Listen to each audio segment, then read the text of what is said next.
pagi. Apa kabar? Baik. Ya, sudah siap untuk belajar? Iya. Diharapkan kalian semangat untuk mengikuti pelajaran di hari ini karena orang pintar atau anak-anak yang cerdas akan cakap dalam kehidupan baik pribadi, secara keluarga, lalu bisa mendorong keluarga itu berkembang. Ya, sebelum kita lanjut untuk pembelajaran kita di hari ini, Pak Guru minta satu orang maju ke depan membawakan kita dalam doa. Berdoa dimulai.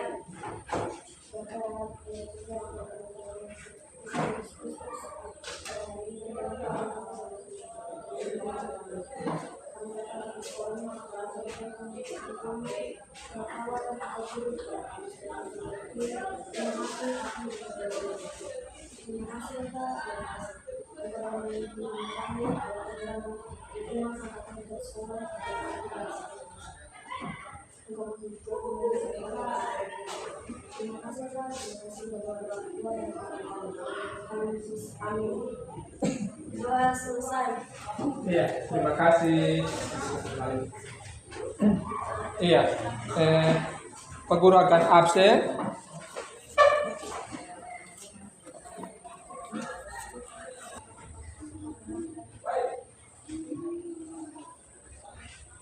Alis, Tigai, Alfian. Iya, seperti tadi yang Pak Guru sudah sampaikan, doa adalah suatu hubungan yang nanti akan membuka selaput kebodohan yang ada pada kalian, lalu bisa kepintaran itu diberikan bagi kalian. Jadi doa itu sangat penting untuk kalian menjadi anak-anak yang cerdas. Masih ingat tidak pelajaran yang kemarin yang kalian lakukan? Kemarin kita belajar apa? Ya, Ini kurang ukur. Ini gambar kurang ukur. membaca apa nah? Rambukur. Kita baca rambukur untuk apa nah? Atau ukur tanah. Iya, rambukur benar ya. Jadi kalau nanti belajar kan selesai nanti kita kasih nyambung di kepala ya, kalian bisa ingat. Kemarin kita sudah pintar untuk menghitung jarak, lalu menghitung skala yang ada pada rambukur. Sekarang kita coba menghitung setidaknya kalau jika benang salah satu dari ketika benang ini tidak ketemu, yaitu kalau musuh kemarin jarak itu kan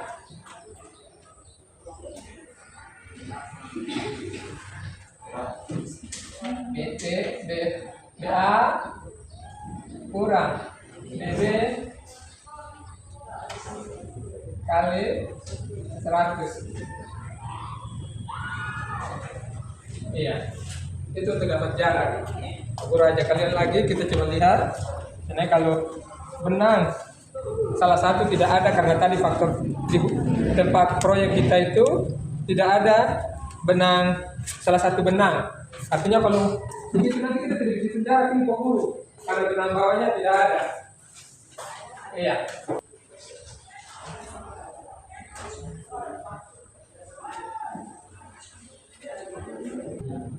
Dua tiga. 0,2 Ukur.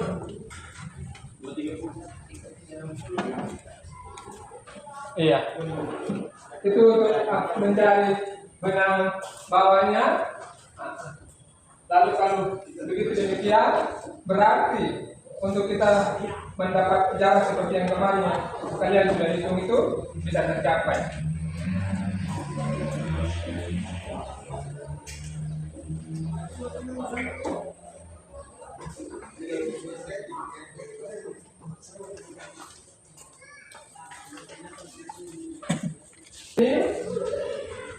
seperti yang sudah dibagi kelompok kemarin, kalau dalam satu kelompok itu minimal 5 orang. 5 orang masing-masing punya tugas dan fungsi. Pada saat 5 orang itu, penulis di sini fungsinya, jikalau pada saat seseorang ini dia melakukan pengamatan di teropong, jadi dia baca, ya seperti yang tadi ya, kalau di rambut 21, 60, jadi itu satu itu memang sudah ada di bak ukurnya atau rambut ukurnya, nah? Lalu tinggal 60-nya yang kalian cari. Nah, seperti yang kita punya tadi itu. Lalu nanti yang menulis ini dia mengulangi kata yang si pengukur ini ucapkan. Jadi kalau dia ucapkan 21, 60, dia terus lagi 21, 60. Itu untuk si pengukur. Setelah itu si penulis. Lalu tipe alat. Tipe alat yang kemarin yang kita demonstrasi untuk melihat alat itu. Kalau di alat itu apa-apa saja yang ada. Yang kemarin yang kalian tak tahu. Di alat itu. Alat yang ini di alat ini. Apa-apa saja yang ada pada alat. Kaki-kaki. Iya. Kaki apa lagi? Kaki bahasa ini bilang statik atau bisa bilang juga tripod. Karena dia punya kaki 3 bisa hampir sama dengan itu. Nah, untuk kaki itu fungsinya untuk apa itu? Menahan. Untuk tempat dulunya alat. Ini dia terpisah kan? Yang kemarin Pak Guru di kotak yang orange itu. Nah, itu alatnya. Jadi selain tadi kaki tadi itu, apa lagi yang ada pada alat? Ada nifo. Dan nifo itu apa? Ada gelimbung air itu untuk memberikan keseimbangan kedataran pada instrumen yang kita gunakan. Karena fungsi kita mengukur itu menyajikan suatu area itu dalam hal ini beda tingginya kedataran daripada permukaan tanah itu. Lalu kedua, sudut dan jarak yang kita sudah pelajari itu. Kalau sudut nanti baru kita sebenarnya sambil mati lagi sudut. Apa lagi yang ada pada alat sebenarnya kalau macam ini? Pisir kan? Pisir itu kita kasar ke target. Jadi secara kasar mata kita tembak ke target ke rambut kita ya. Selesai itu kita kunci. Lalu dia punya ada satu diafragma. Jadi mempengaruhi benang itu. Lalu ketika benang itu harus terletak pada rambut yang seperti yang kita sudah latihan baca itu. Nah ini. Jadi ada dia punya benang tegak. Nah itu ada.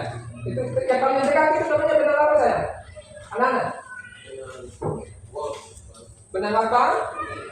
Kalau yang tegak itu apa namanya?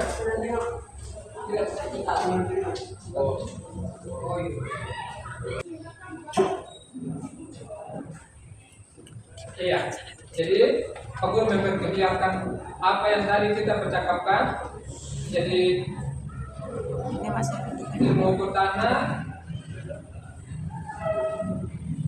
Ya setelah dipelajari kesalahan angka penting dari kegiatan belajar, siklusnya dalam pengukuran perlu dipelajari bagaimana penghitungan jarak, asimut itu tadi ya untuk nilai utaranya ya,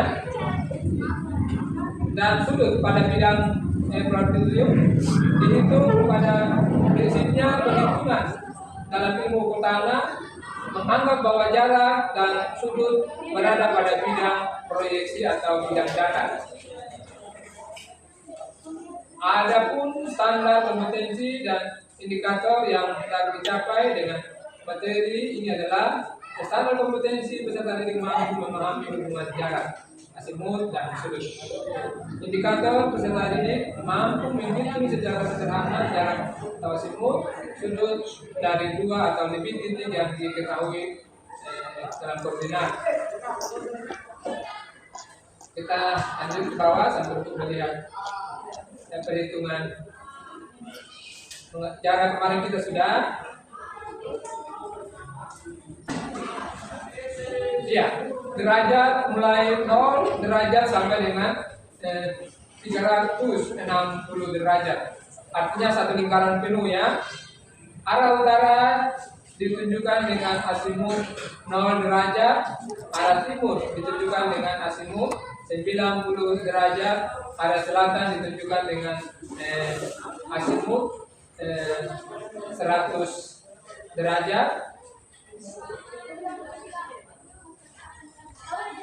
Nah, 80 derajat arah barat ditunjukkan dengan azimut 270 derajat, arah timur laut ditunjukkan dengan azimut 45 derajat, arah tenggara ditunjukkan dengan azimut 135 derajat, arah barat daya ditunjukkan dengan azimut 215 derajat, dan arah barat laut ditunjukkan dengan azimut 215 derajat.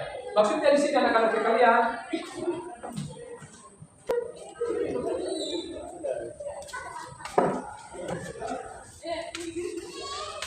jadi baca ini utara, ini selatan, ini timur, ini barat.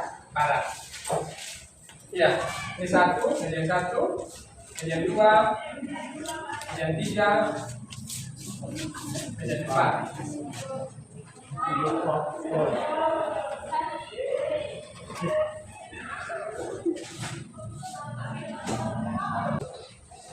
Putar ke sini lagi ketemu dengan ini. Iya, artinya itu satu lingkaran penuh. Lalu kalau macam tadi ada urutan seperti begitu. Lalu kalau di lapangan yang sebenarnya kita temui, jarak yang kita dapat dengan sudut yang kita dapat, kita bisa menggunakan koordinat kartesian untuk menampilkan akan nilai yang kita dapat itu dalam bentuk gambar. Iya, di sini ada contoh azimut 40 derajat. Jadi sini min 40 derajat plus 360 derajat sama dengan 320 derajat. Ya, artinya kalau ini hasil perolehan lapangan, kalau min kita bisa menambahkan seperti itu. Ya, mari kita sudah berbicara lebih banyak tentang jarak. Coba kita lihat sudut. Sudut horizontal pada hitungan dengan dua cara dari seri dua bacaan, horizontal dan selisih dua azimut. Bacaan horizontal biasanya didapatkan dari pengukuran teodolit dalam cara tertentu. Teodolit bisa menghasilkan bacaan horizontal yang sekaligus sebagai azimut dua titik pada teodolit tertentu, misalnya T0 bacaan horizontal sekaligus sebagai azimut magnetis suatu garis. Selain itu azimut bisa didapatkan dari pengukuran dengan kompas. Ya, yang tadi Pak Guru maksud, kalau kompas itu diletakkan di atas peralatan ini, maka disitulah kita setel untuk mengetahui azimutnya. Kompas itu yang biasa dibilang kompas geologi. Kalau para pendaki, mereka yang di hutan belantara yang mereka tidak ketahui utaranya di mana, dibantu dengan alat kompas, lalu dibantu dengan peta tematik yang membawa mereka di suatu tempat.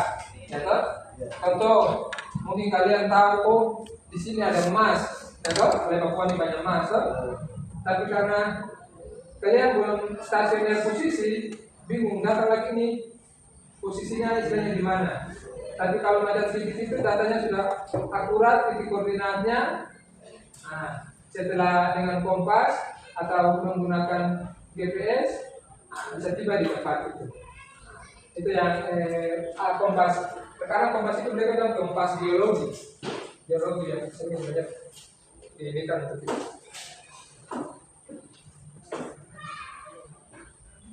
Prinsip pengukuran sudut akan dibahas pada modul berikut ini. Saat ini pembahasan terbatas pada hitungan sudut dari dua bacaan horizontal dan dari selisih dua asimut. Jika bacaan horizontal atau asimut OA dan OB diketahui, sudut kanan AOB dapat dengan mudah dihitung. Sudut A OB sama dengan asimut OB kurang asimut OA, ya. Atau sudut A OB sama dengan bacaan horizontal OB kurang bacaan horizontal OA. Jika hasil hitungan negatif, hitunglah di hitungan ditambahkan 360 derajat. Iya, ini arah pengukuran beta. Beta itu menyatakan nilai sudut ya. Jadi sudut ada sudut dalam, sudut luar. Ini alfanya. Jadi ini A-nya di sini, B-nya di sini. O-nya sebagai pusat titik. Alat berdiri di titik O-nya itu. Alat teodoliknya berdiri di situ. Ya, lalu sekiranya kita sudah mendapatkan data untuk seperti membaca rambu ukur, membaca sudut, lalu kita sudah masukkan dalam tabel itu.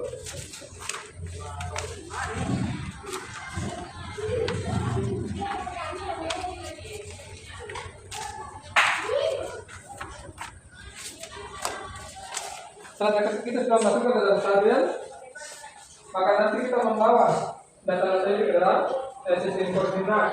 Lalu kita akan menggambarkan hasil pengukuran kita itu di atas kertas. Jadi kalau begitu demikian, kita akan membutuhkan skala. Kalau skala kalian tahu tidak? Nah, skala berapa? Skala, ya, kalau skala itu perbandingan, ya, perbandingan antara jarak yang ada di objek di semestinya dengan jarak yang ada di atas kertas. Ya, kita punya kertas ini kecil kan? Ya toh? Kita punya pengukuran contohnya 1 meter saja. Sudah dicoba untuk kertas ini kan? Makanya dari itu skala semesti. Kalau skala 1:100 berarti itu maksudnya bagaimana? 1:100. Ya.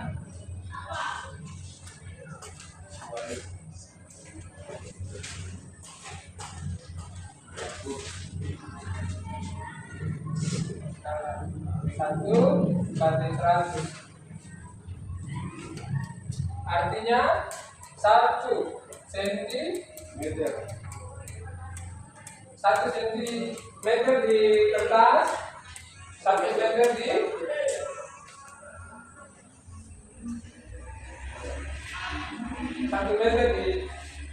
benda kerja atau 1 meter di lapangan. Seperti kita. Nah, kalau 1:1000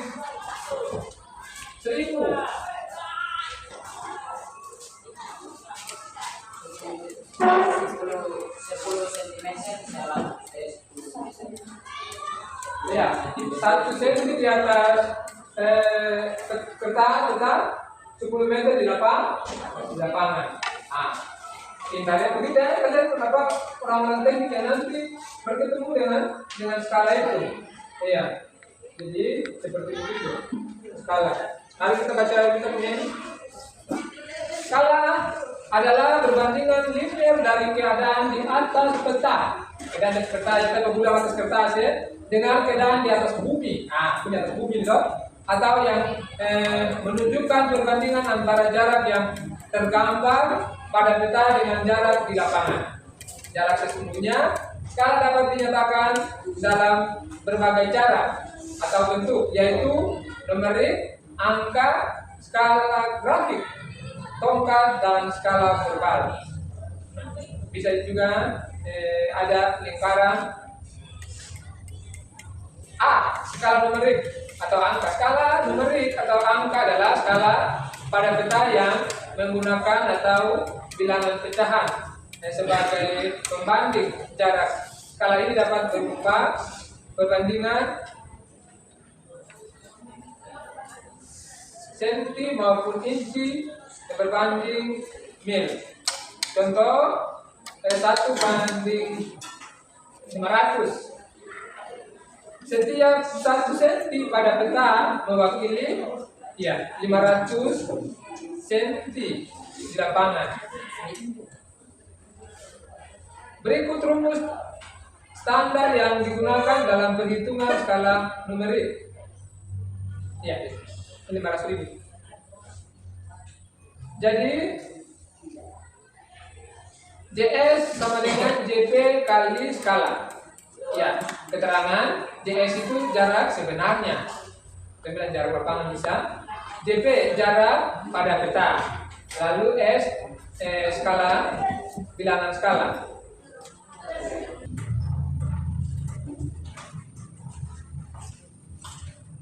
Iya, sebelum Pak Guru mengakhiri pelajaran kita di hari ini, apakah kalian ada ingin bertanya? Ada tidak? Kalau tidak ada, seperti tadi Pak Guru sampaikan, coba kalian mencari bagian-bagian alat dan fungsinya untuk pertemuan minggu depan. Jadi bagian-bagian alat dan fungsinya. Ini ada 10 bagian-bagian. Bahkan ada lebih, tergantung kalau alat itu sudah agak canggih, nanti ada komponen yang ditambahkan untuk alat itu sudah sistem digital. Mungkin yang paling keren saat ini alat yang dia langsung dengan satelit. Nah, itu ya. Dia bentuk alatnya sama, seperti begini. Tapi sudah ada komponen yang memang terhubung dengan sistem satelit. Keperluan sudah ada local posisi system atau GPS dilengkapi di dalamnya juga. Jadi tugas kalian itu mencari bagian-bagian alat dan fungsinya.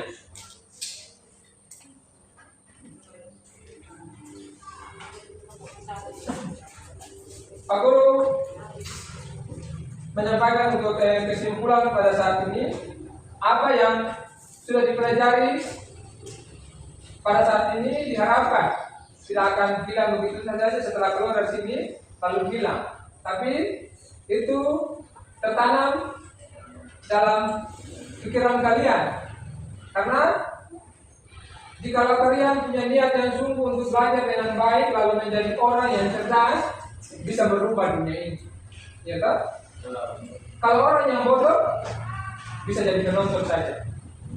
Jadi Pak Guru tekankan lagi, setiap disiplin ilmu itu ada punya manfaatnya, ada punya maksud dan tujuannya.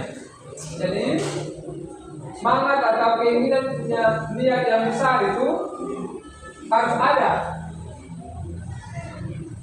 Bagaimana kalian mau merubah dunia ini kalau contoh menghitung jarak atau menghitung nilai sudut saja tidak tahu? Nah, mari sudah jauh-jauh dari ini Seribu kata Mafia dari Buniyai, sudah jauh-jauh, jadi usahakan ada hasil, ya toh? Ada hasil untuk tadi bisa berubah dunia ini, paling tidak bisa naik ke Mafia, bisa berubah pola pikir yang ada di masyarakat di sana. Karena sadar atau tidak, kita maaf hal yang kebutuhan ini dia paling punya dasar sekali, kita tidak pernah melangkah maju, ya kan? Dengan hal itu kita jadi penonton, kita tidak pernah jadi tuan di diri sendiri, ya kan? Kita tidak pernah jadi tuan di diri sendiri. Kita punya sumber daya alam melimpah, punya segala hal melimpah. Tapi kalau kita tidak punya pengetahuan untuk mengetahui itu, bagaimana? Terkait dengan disiplin ilmu ini, untuk kalian misalnya ke depan itu sangat bermanfaat. Kalian di sekolah di tambang, contoh menjadi freeport, kalian bisa menjadi seorang underground, underground. Lalu Pak Guru juga ucapkan terima kasih atas perhatian, niat, lalu kerjasama yang baik untuk proses pembelajaran di hari ini. Lalu maksud dan tujuan dari Pak Guru dalam PPL 2 ini via Zoom. Namun tadi kita terdahuluan, lalu mungkin tengah-tengah baterainya habis. Tepuk tangan dulu kalian hari ini kerjasama.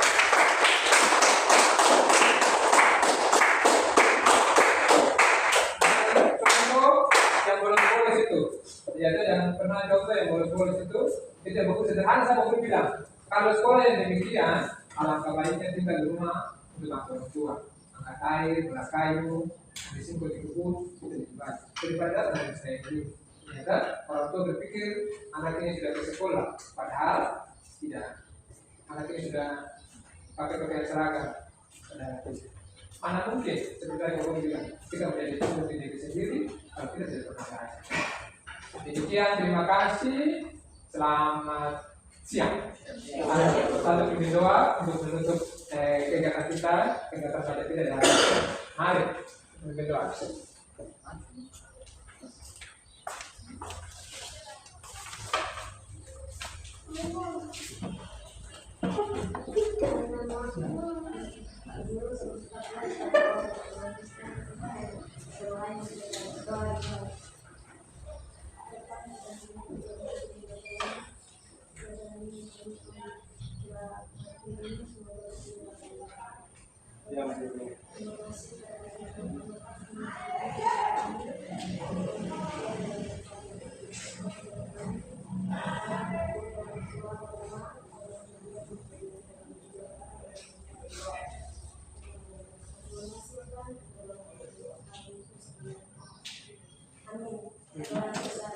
Ya, terima kasih. Nah, ya, selamat. Ya, selamat.